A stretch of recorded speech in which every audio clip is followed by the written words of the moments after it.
श्री महावीराय नमः। श्री द्वादशांग श्रुतदेव्यै नमः। आचार्य श्री आदि सागर महावीर कीर्ति सन्मति सागर गुरुभ्यो नमो नमः। सत्वेषु मैत्रीं गुणिषु प्रमोदं क्लिष्टेषु जीवेषु कृपापरत्वं माध्यस्थभावं विपरीतवृत्तौ सदा ममात्मा विदधातु देव। कल तीसरा पद्य पूर्ण हुआ था, उस पर एकमात्र प्रश्न हमें प्राप्त हुआ है। प्रश्न है, कर्म प्रतिपल उदय में आते हैं, कर्म के उदय के कारण भाव उत्पन्न होते रहेंगे, तो फिर समता कैसे प्रकट होगी?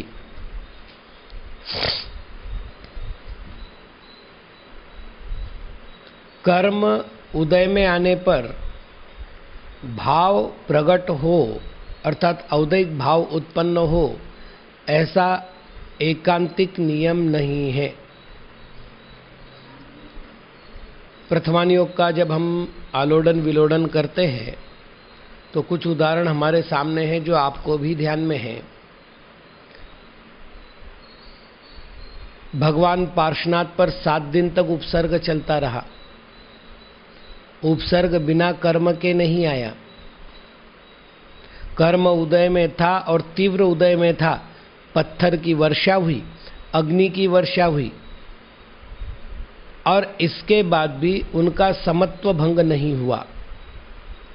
समत्व की साधना उनकी स्वयं की आराधना का फल है और कर्म का उदय उनके पूर्ववर्ती किए हुए कृत का फल है। सुकुमाल मुनि पिछले भव में भाभी को लात मारी थी। भाभी का जीव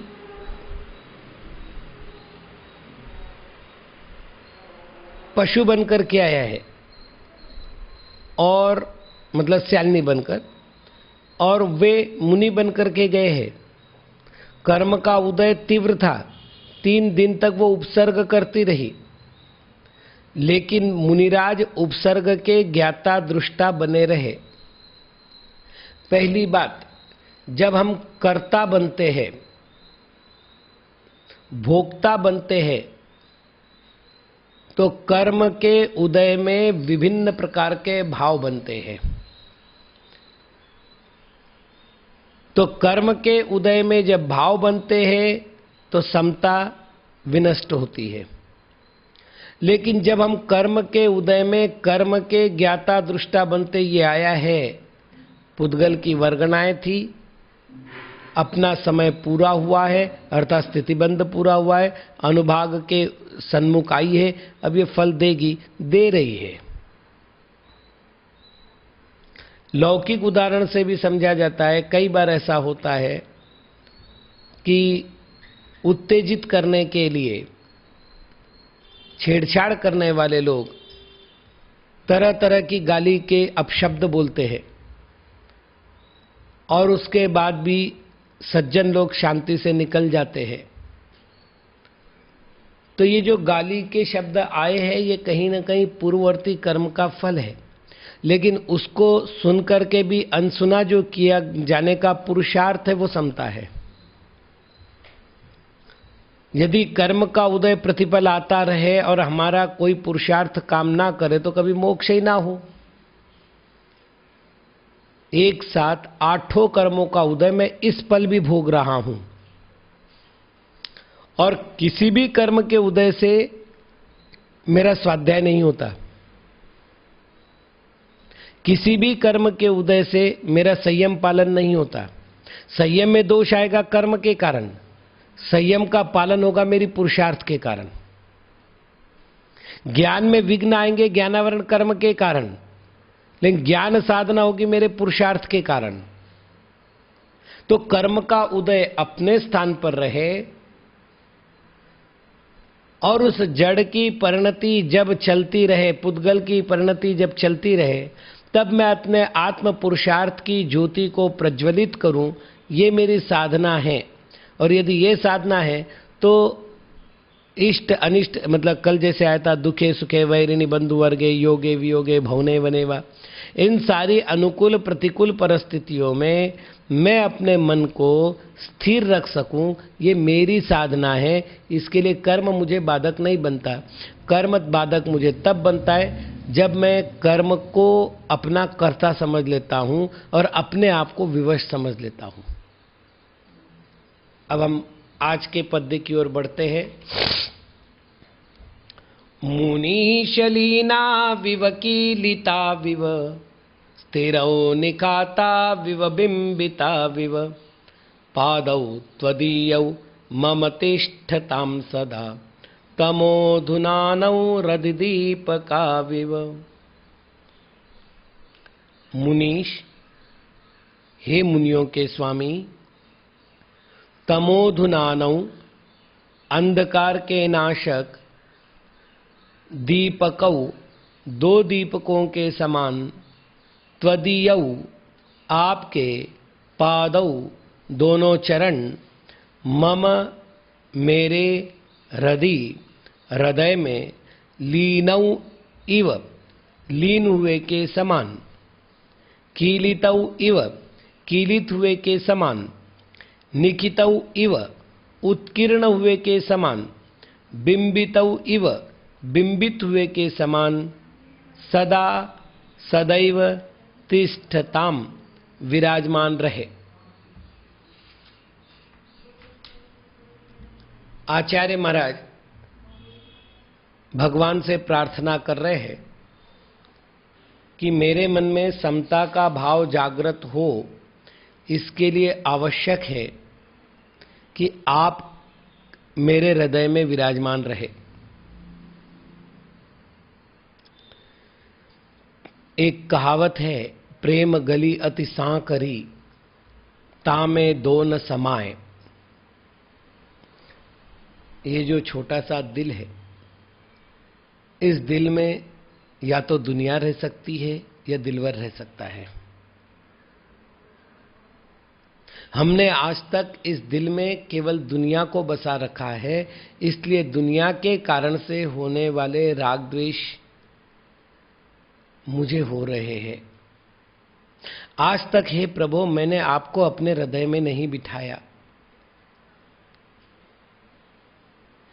शब्दशः मैंने कहा भी होगा, महावीर स्वामी नयन पथगामी भवतु में, लेकिन इस नयनों से हृदय तक का मार्ग मैंने आपके लिए कभी खुला नहीं रखा। और यह कारण है कि आज तक जब आप नहीं थे तो दुख थे, क्योंकि आप है तो सुख है। अनंत सुख संपन्न भगवान है। जब सुख संपन्न व्यक्ति अंदर नहीं हो, सुख संपन्न जीव अंदर नहीं हो, तो इधर दुख ही मिलना था। तो मुझे अब वो पछतावा हो रहा है कि अनंत काल संसार में व्यतीत करते हुए मैंने आपको कैसे भुला दिया। इसलिए हे मुनीश, हे मुनियों के स्वामी, मैं आपसे प्रार्थना करता हूं कि आप मेरे हृदय में विराजे। हम जब समाधि भक्ति पढ़ते हैं तो वहाँ भी एक पूज्यपाद महाराज के द्वारा लिखा हुआ श्लोक बोलते हैं, तव पादौ मम हृदयम तव पदद्वये लीनम तिष्ठतु जिनेन्द्र तावत यावन निर्वाण संप्राप्ति। हे प्रभु, जब तक मुझे मोक्ष ना हो तब तक आपके दोनों चरण मेरे हृदय में विराजमान रहे और मेरा हृदय आपके चरणों में लीन रहे। अब आचार्य महाराज यहाँ पर थोड़ी सी विशिष्ट कल्पना कर रहे हैं। वे केवल हृदय में चरण नहीं चाहते, वे कह रहे दीप का विव त्वदीयौ पादौ मम हृदये तिष्ठताम। दीपक के समान, पहले तो दीपकौ द्विवचन है, दो दीपक, क्योंकि चरण कितने हैं तो दो है, तो ये ध्यान रखना है, सब जगह द्विवचन का प्रयोग है क्योंकि चरण दो है। तो जैसे दीपक जाकर के अंधेरे को दूर करता है, जहां भी जाएगा दीपक अंधेरे को दूर करता है, वैसे आप मेरे हृदय में प्रवेश करें और दीपक के समान मेरे मन में विराजमान अंधकार को, अब लौकिक में अंधकार तमस को कहते हैं, कालिमा को कहते हैं, और मेरे मन का जो अंधकार है वो है अज्ञान का अंधकार। तो हे नाथ, आप मेरे हृदय में अपने दोनों चरणों को इस तरह से करें जैसे वो दीपित हो रहा हो, प्रज्वलित हो रहा हो, और उसके कारण से मेरा अज्ञान दूर हो रहा हो। तो एक हो गया दीपिका विव। लेकिन केवल इतना ही नहीं कह रहे, वो कह रहे लीना विव, ऐसे लीन हो जाए जैसे पानी में नमक लीन हो जाता है। अर्थात आपके चरण जब मेरे हृदय में प्रवेश करे तो घुल मिल जाए, मुझे और आपके ये जो दोनों का अस्तित्व है, ये दोनों के अस्तित्व दो ना रहे। आराध्य के साथ आराधक का जो तादात्म्य होता है, एक रस रूप जो संबंध होता है, उसको भक्ति कहते हैं। इसलिए भक्ति में दो नहीं होते, तू नहीं होता, मैं नहीं होता। जो कुछ अस्तित्व है वो केवल तेरा अस्तित्व है। मैं तो हीन हूं, दीन हूं, पामर हूं। सच तो यह है कि मैं हूं ही नहीं। इसलिए जब आप मेरे हृदय में प्रवेश करें, वो आपके चरण मेरे हृदय में ऐसे हो जाए जैसे लीन हो जाए, कुछ भी समस्या आ जाए आपके चरण मेरे हृदय से बाहर ना जाए। आज क्या है, 1 मिनट में हमें भगवान के प्रति आस्था प्रतीत होती है और दूसरे ही मिनट में हमें दूसरे लोग भाने लगते हैं। कोई यदि कहे कि तेरा ये काम हो जाएगा तो वहां जा, तो हम जिनेंद्र भगवान की वाणी, अरे वो ठीक है भगवान ने कहा होगा, लेकिन अब ये पुरुषार्थ भी तो जरूरी है, ठीक है हम चले जाते हैं। एक लयता नहीं है, एक तानता नहीं है, और उसका प्रभाव ये है कि हमारी भक्ति हमेशा अपूर्ण रही। हम ये कहते हैं कि भक्ति का फल हमें कभी दिखाई नहीं दिया। मैंने कहा आपने भक्ति कभी पूर्णता की ही नहीं। मेरे एक भक्त ने मुझसे शिकायत की कि हम आपको नमोस्तु करने आते, आप हमको आशीर्वाद ही नहीं देते। मैंने कहा आप झूठ बोलते हैं, मैंने आशीर्वाद दिया है। बोले मैंने तो नहीं देखा है। मैंने कहा तू नमोस्तु कर रहा था उस समय आशीर्वाद दे रहा था, तूने नमोस्तु ठीक से किया था क्या? क्योंकि अगर नमोस्तु कर रहा था, तेरा मस्तक तो मेरे पैरों में था, तुझे क्या मालूम मैंने ऊपर हाथ किया कि नहीं किया। अब वो हिसाब लगा रहा है, महाराज ने मुझे हाथ उठाकर आशीर्वाद दिया कि नहीं, महाराज ने मुझे पिंची लगाई कि नहीं। भक्ति थी नहीं वो। भक्ति में प्रश्न नहीं उठते, आराध्य के प्रति कोई शिकायत नहीं होती है। भक्ति केवल समर्पण जानती है। बिल्कुल भक्ति छोटे बालक की तरह होती है। छोटे बालक को माता के अलावा कुछ नहीं चाहिए। उसको माता की गोद मिल गई, संसार के सारे सुख मिल गए। भक्त को परमात्मा के चरण मिल गए और फिर कुछ नहीं चाहिए।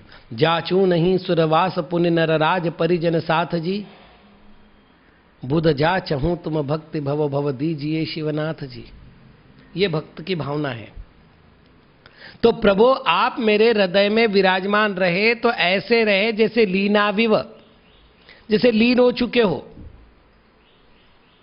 मेरा हृदय और आपके चरण ये दो अस्तित्व ना बने।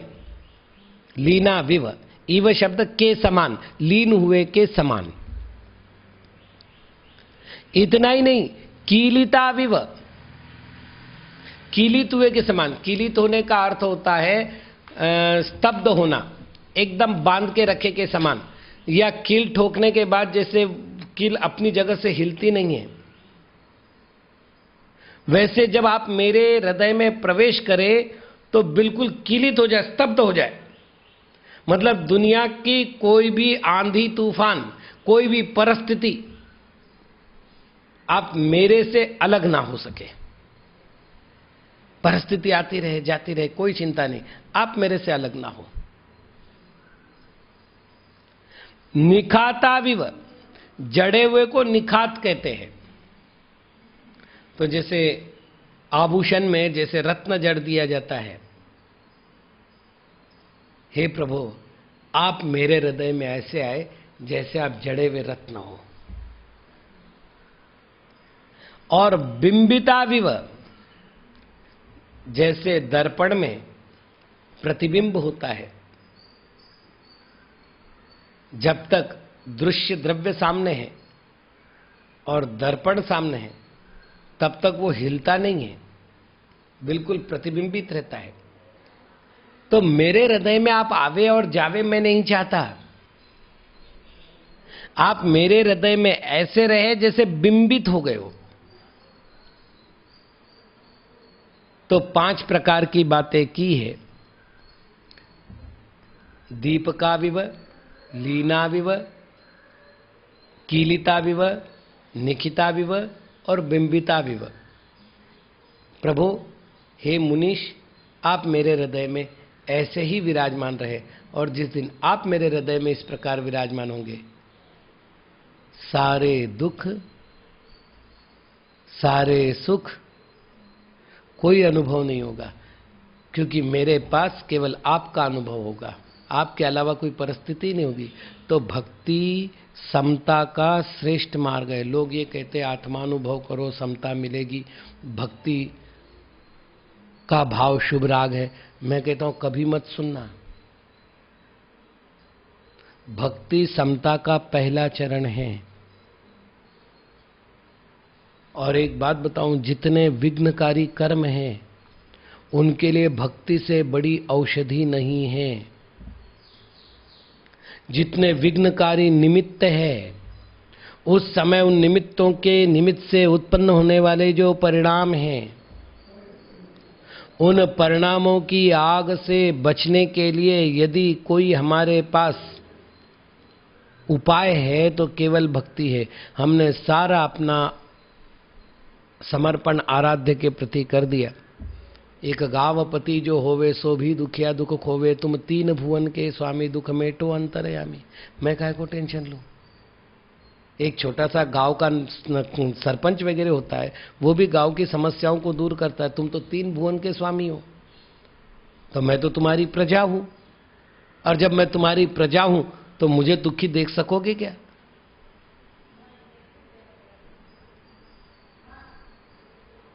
बालक को कभी ये चिंता नहीं होती कि मेरा पेट कौन भरेगा, मालूम है मां बैठी हुई है। तो अपने आप को जिनेंद्र भगवान के चरणों में इतना समर्पित कर दो कि मुझे जिनेंद्र भगवान और दुनिया, इन दोनों में से कोई एक चयन करने का नंबर आए तो बेहिचक मैं जिनेंद्र भगवान के चरणों को स्वीकार कर सकूं।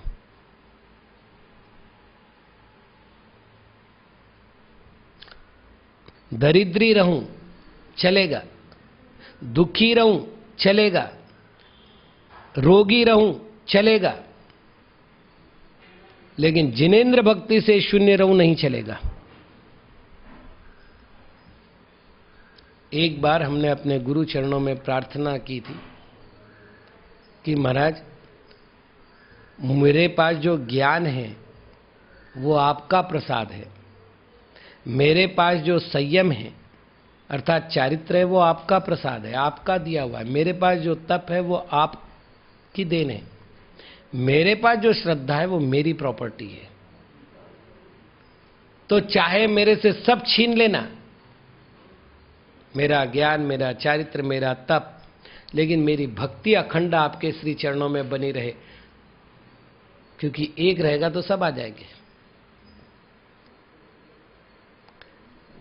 सम्यक दर्शन के फल से अनंत संसार चुल्लू भर पानी की तरह रह जाता है। ये भक्ति का प्रभाव है। तो कुल मिलाकर यहाँ आचार्य महाराज कह रहे हैं कि प्रभु आप मेरे हृदय में सदैव विराजमान रहे। अगला छंद कर लेते हैं। एकेन्द्रियाद्या यदि देवदेहिनः प्रमादतः संचरता इतस्ततः क्षता विभिन्ना मिलिता निपीडिता तदस्तु मिथ्या दुरनुष्ठितं तदा। देव,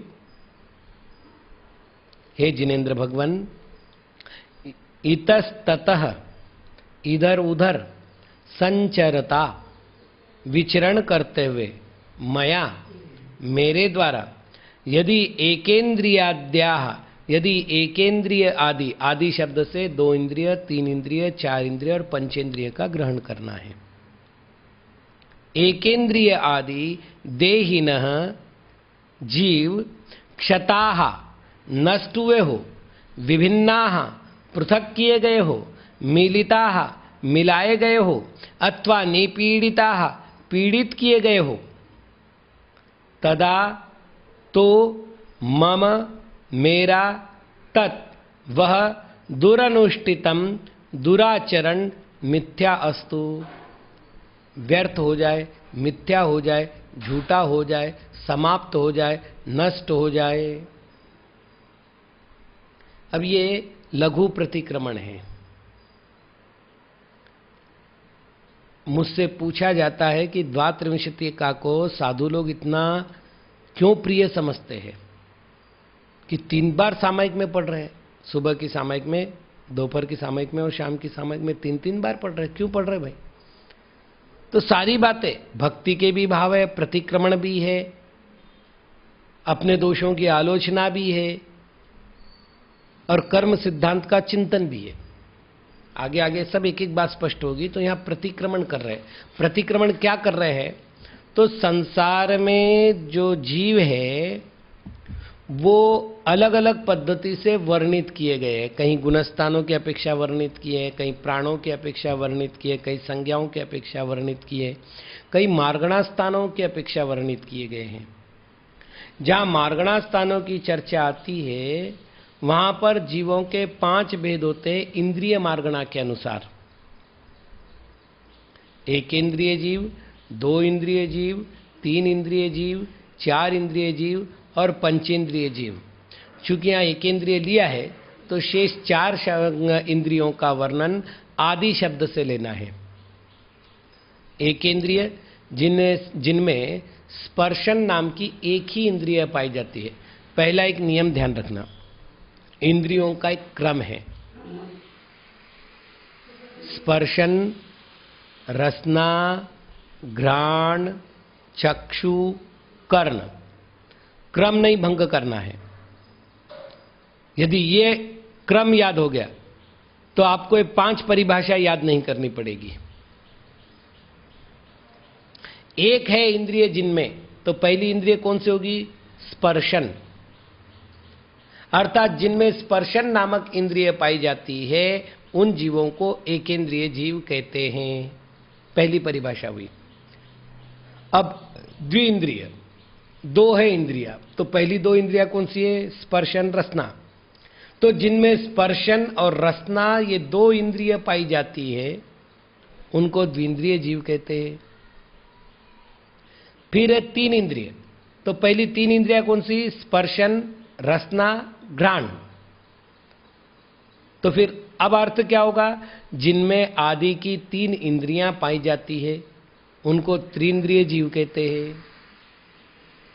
4 इंद्रिय जीव, तो स्पर्शन, रसना, घ्राण, चक्षु, जिनमें आदि की 4 इंद्रियां पाई जाती है उनको चतुरिंद्रिय जीव कहते हैं। और जिनमें 5 की 5 इंद्रियां पाई जाती है उनको पंचेंद्रिय जीव कहते हैं। जब कोई जीव पृथ्वी तल पर गमन करता है, ये बड़ा महत्वपूर्ण विषय है क्योंकि मुनिराज भी गमन कर रहे हैं, श्रावक भी गमन कर रहा है और मिथ्या दृष्टि जीव भी गमन कर रहा है। शास्त्रों में प्रश्न पूछा गया है कि प्रभु, आपके मतानुसार संपूर्ण सृष्टि जीवों से खचाखच भरी हुई है, तो हम कहीं भी पैर रखेंगे तो जीव तो मरेंगे, तो फिर हमारे द्वारा अहिंसा का परिपालन कैसे होगा? इसका उत्तर देते समय समितियों का महत्व बताने के प्रकरण में आचार्य वट्टकेर महाराज ने लिखा है कि केवल जीवों पर पैर जाने से हिंसा नहीं होती। इसका वर्णन प्रवचन सार में आचार्य कुंकुन भगवान ने भी किया है कि मुनिराज यदि समिति पूर्वक गमन कर रहे हो, अर्थात जीव बचाने की भावना मन में धारण करते हुए पर्याप्त प्रकाश में विशिष्ट कारण से और उपयोग की स्थिरता पूर्वक गमन कर रहे हो, मुझे जीव बचाना है, मेरे द्वारा किसी जीव की विराधना ना हो, इस भावना से ओतप्रोत होकर के वो अगर पैर रखते हैं तो जीव मरने के बाद भी उनको हिंसा का दोष नहीं लगता। एक शक्यानुष्ठान एक शक्यानुष्ठान है। मेरा एक भक्त है, उसने मुझसे पूछा आप श्वास लेते हैं? मैंने कहा लेते हैं। बोले श्वास के साथ बैक्टीरिया अंदर जाते हैं, मरते हैं। कितने जीवों की हिंसा आपके द्वारा होती है? आप तो अहिंसा महाव्रती है। मैंने कहा जैनागम को ये सब ज्ञात है। जैनागम ने आचरण के दो भेद कर दिए, शक्यानुष्ठान और अशक्यानुष्ठान। जो शक्य है, जिसको मैं कर सकता हूं, मैं केवल उसी को करूंगा, शेष को नहीं। तो मेरे लिए ये शक्य है कि मैं देखकर चलूं, मेरे लिए शक्य है कि जीवों को बचाने की भावना करूं, मैं उस पुरुषार्थ में यत् किंचित भी कमी नहीं आने दूंगा।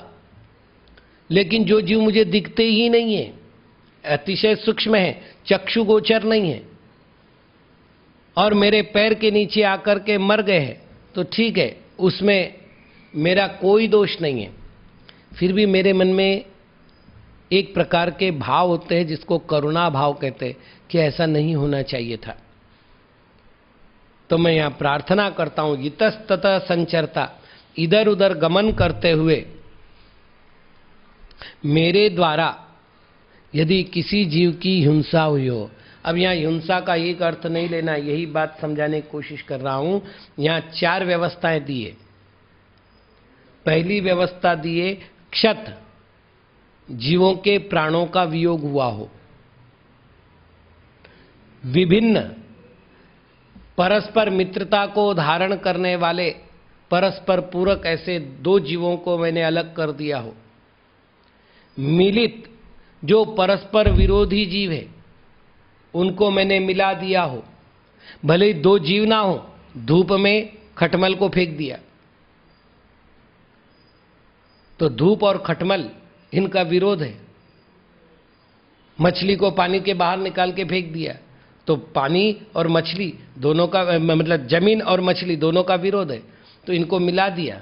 तो विभिन्न जीवों को जो कि परस्पर विरोधी है, अथवा विभिन्न परिस्थितियां जिसमें जीव जीवित नहीं रह सकता, उसमें मैंने ला करके छोड़ दिया, तो उसको कहेंगे मिलित। और अंत में निपीड़ित, जीवों को पीड़ा देना, चाहे वो वाचनिक हो अथवा कायिक हो अथवा मानसिक हो। 4 प्रकार की हिंसा हो जाएगी। वापिस एक बार, क्षत हिंसा 1, विभिन्न हिंसा 2, मिलित हिंसा 3 और निपीड़ित हिंसा 4। तो 1 इंद्रिय, 2 इंद्रिय, 3 इंद्रिय, 4 इंद्रिय और पंचेंद्रिय जीवों को मैंने क्षत किया हो, विभिन्न किया हो, मिलित किया हो अथवा निपीड़ित किया हो, तो हे प्रभु, मेरा वो जो दोष है वो सब व्यर्थ हो जाए, अर्थात मेरा वो पाप धुल जाए, ये मैं आपके चरणों में प्रार्थना करता हूँ। इस प्रकार लघु प्रतिक्रमण इस पद्य के द्वारा किया गया। कोई भी प्रश्न हो आप अवश्य भिजवाइएगा। आज यहीं पर। ओम नमः।